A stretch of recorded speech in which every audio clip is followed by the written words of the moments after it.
Tweet విచారణ తర్వాత phone tapping పై కేంద్ర మంత్రి బండి సంజయ్ సంచలనమైన వ్యాఖ్యలు చేశారు. టీఎస్పీఎస్సీ పేపర్ లీకేజ్ కేసు విచారిస్తున్న హైకోర్టు జడ్జి ఫోన్ కూడా ట్యాప్ చేశారని చెప్పారు. ఫోన్ల ట్యాపింగ్ ద్వారా అనేక లావాదేవీలకు సంబంధించి లబ్ధి పొందారని తెలిపారు. ప్రభాకర్ రావు, రాధాకిషన్ రావు భాగోతం చెబుతుంటే తనకే సిగ్గనిపించిందన్నారు. వారిద్దరిని సమాజం క్షమించదని, ఇద్దరికీ ఉరిశిక్ష వేస్తే ఒకేసారి చనిపోతారని, క్షణక్షణం బాధపడాలన్నారు. ఇద్దరు నిందితులను కాపాడే ప్రయత్నం రేవంత్ రెడ్డి ప్రభుత్వం చేస్తుందని బండి సంజయ్ విమర్శించారు.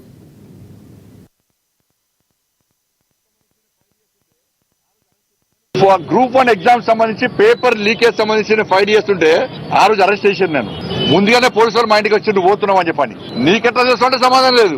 ఇక ఇంతకంటే ఘోరం ఇంకో అసలు విషయం ఏంటంటే, ఇక ఆశ్చర్యకరమైన విషయం ఏంటంటే, TSPSC paper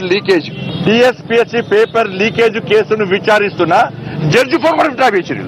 high court judge phone కూడా ట్యాప్ చేశారు. వీళ్ళు టీఎస్పీఎస్సీ పేపర్ లీకేజ్ విషయంలో విచారణ చేస్తున్న హైకోర్టు జడ్జి గారి ఫోన్ కూడా వీళ్ళు ట్యాప్ చేశారు.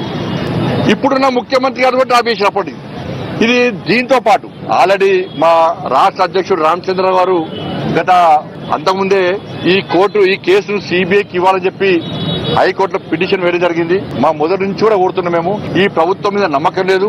ఈ సిడ్కు జడ్జిలను పిలిచే అధికారం లేదు. రాష్ట్ర ముఖ్యమంత్రి గారిని ఇతను పిలిచే అధికారం లేదు. ఇవాళ వేల కోట్ల రూపాయలు లావాదేవీలు స్కామ్ జరిగింది ఫోన్ ట్యాపింగ్ ద్వారా. వాటి మీద విచారణ చేసే అధికారం లేదు. కాబట్టి దీన్ని సిబిఐకి ఇవ్వాలని చెప్పి మేము న్యాయమైన డిమాండ్ చేస్తున్నాం. సిబిఐకి ఇవ్వడంలో మీకున్న అభ్యంతరమేంది? ఇలా భారతీయ జనతా పార్టీ సంబంధించి అనేక రాష్ట్రాల్లో మేము అధికారంలో మేము అనేక రాష్ట్రాల్లో ఏ రాష్ట్రంలో కూడా ఏ ప్రతిపక్ష పార్టీ భారతీయ జనతా పార్టీ మీద ఫోన్ ట్యాపింగ్ చేస్తున్నారని చెప్పి ఎక్కడ ఆరోపణలు లేవు. ఒక్క తెలంగాణ రాష్ట్రంలో మాత్రమే ఉన్నాయి. ఇది ఎందుకు చెప్తున్నారంటే, కాంగ్రెస్ వాళ్ళు మీ రాష్ట్రంలో లేదా అంటే ఏ రాష్ట్రం జరిగింది? బీజేపీ పాలిత రాష్ట్రం, ఒక రాష్ట్రం పేరు దట్ ఈస్ బీజేపీ.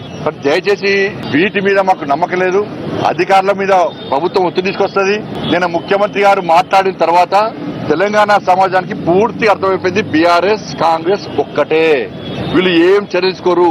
వాళ్ళు గతంలో దోసుకున్నారు, వీళ్ళు ఇప్పుడు దోసుకోవడానికి పోటీ పడుతున్నారు.